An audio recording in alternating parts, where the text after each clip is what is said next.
East LA. We had it half financed once, and they wanted us to do a Chinese version.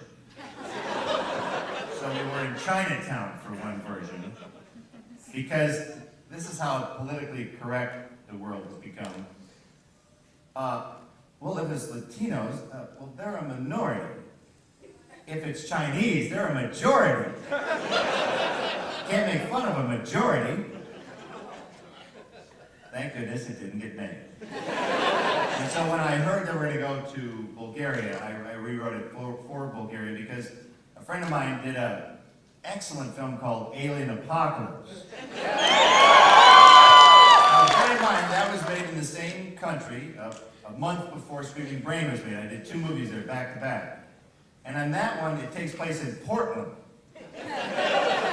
But all of your actors are talking like this. So they have to replace all of their dialogue, so you get this. Hey pal, how are you? How's it going over there? And I didn't want to have to go through that again. And I'm glad I forced my friend to go first. Sci-Fi Channel wanted to make 2 movies, so I called my friend who had a science fiction idea. I said, hey, good news is we're going to make your movie. He went, great, great. I went, bad news is you're going first. So I got to watch him do all the casting, and I just picked. If you watch Alien, you should actually watch Alien Apocalypse and Man with the Screaming Brain. You'll see every actor from Screaming Brain in Alien Apocalypse. Bob the fisherman became the taxi driver in this. Bill the mountain man became the doctor who said that your husband is brain dead. And kind of on and on and on. I picked them all because on the set, when you're filming, that's the best audition because it's like a real environment where the actors have to prove that they can do their stuff. So that was pretty handy. When in doubt, always make your friend go first. Yes, over here. You always wanted to know, how did I get the scar on my chin here? Read the book! Buy the book. I don't even care if you read it.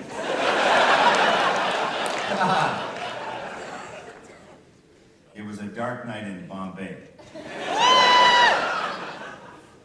You don't believe it? Anything I'm bullshitting? I've been around, you know. I've been to Lodi, I've been all kinds of things. It was a simple childhood accident. I was hit in the face by a swing. My cousin went, hey Bruce. Yeah?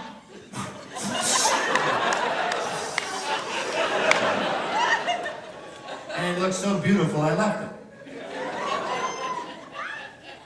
Yes? Do I have another TV series coming? Why, because Jack of all trades was so successful?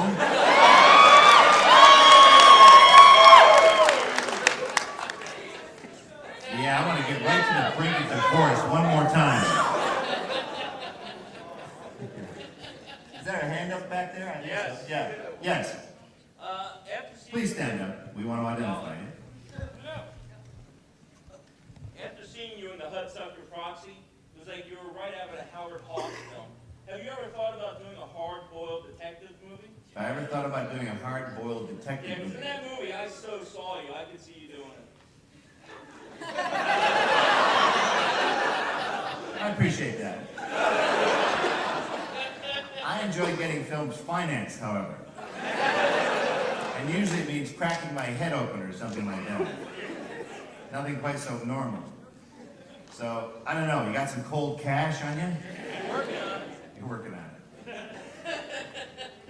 Since your governor's done so well to promote production in the state,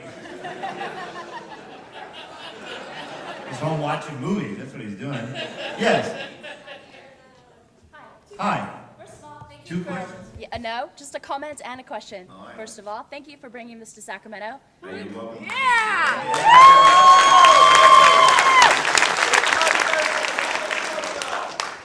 Second of all, okay, you made this movie, you wrote it, you did all that stuff, and this is coming at the end of a career that's been...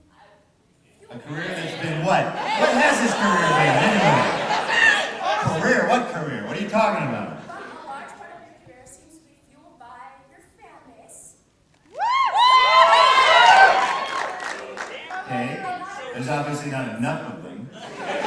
Yes? Not everyone in your fan base is all that together, and Not everyone in my fan base is all that together. You listen to that? She's dissing it. You want to hear more from her? You go right ahead.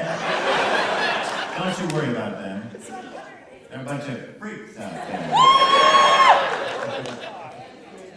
wondering if you wrote this movie to the particular audience that you had, if you wrote it, or if you. I know that when you write a movie, sometimes you have to change things around in order to get funding and things like that, to get it to the audience.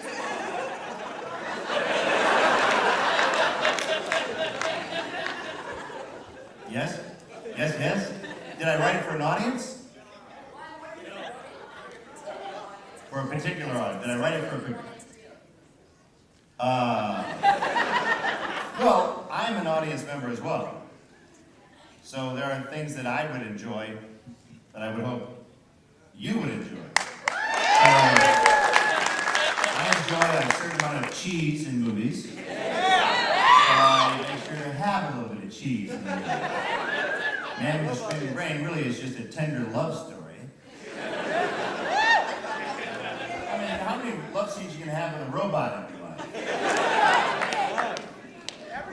Okay. But no, one writes with hope of fulfilling your various needs. And Man with the Screaming Brain seemed to be something like that. The weird thing about television is that there's a commercial break every 10 minutes usually. So they force you, because this will be airing on the Sci-Fi Channel in September, it forces you to do something every 10 minutes. Someone's going to get hit in the head with a pipe or something. Someone's killed or run. So it kind of forces you to put stuff in there to keep people to come back from the Budweiser ads.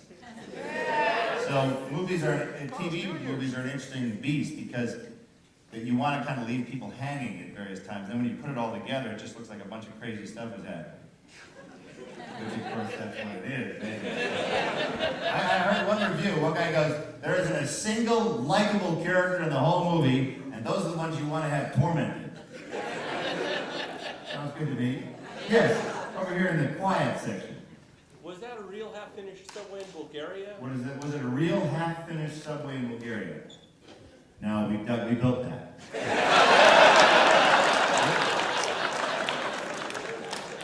Well, that's the beauty of shooting in a former, Soviet bloc country. In 1989, they got a little confused. If you drive around Sofia, you'll see literally 1,000 incomplete buildings that have trees as old as they would be from 1989, growing out of the rubble. 16, thank you.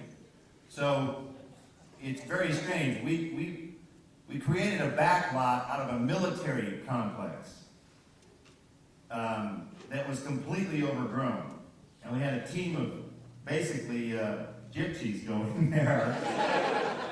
Excellent workers, the gypsies. Fine work ethic. A beautiful soul, those people. And we just rediscovered alleys and walkways and buildings that were completely overgrown. There was a park that we didn't even know was there. We were cutting trees down in the parking lot that were about that big around, growing right out of the asphalt. Very strange place. There was still a lot of military crap lying around. There were the gas masks. There was a Russian manual on biological warfare that my brother now has on his shelf.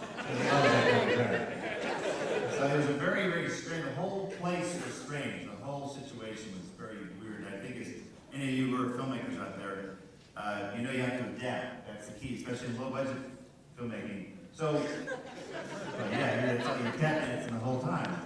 So, in this case, we knew we wanted a big thing that was unfinished, whether it was a subway, a sewer system, or whatever.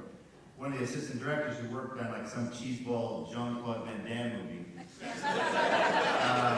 they were scouting it. The guy there's an incomplete subway. It's in the middle of the Central Park, in the middle of the city. There's a strange tube just coming out of the ground that you can drive down, and there it is, a mile in each direction, completely unfinished subway. And therein lies the beauty of, I guess, shooting in Bulgaria. Someone asked earlier, before the movie, why did we shoot in Bulgaria? The average Bulgarian makes $110 a month. There's your answer, right there. So, let's do like 3 more questions, and I'll let you go to the bathroom. Yeah.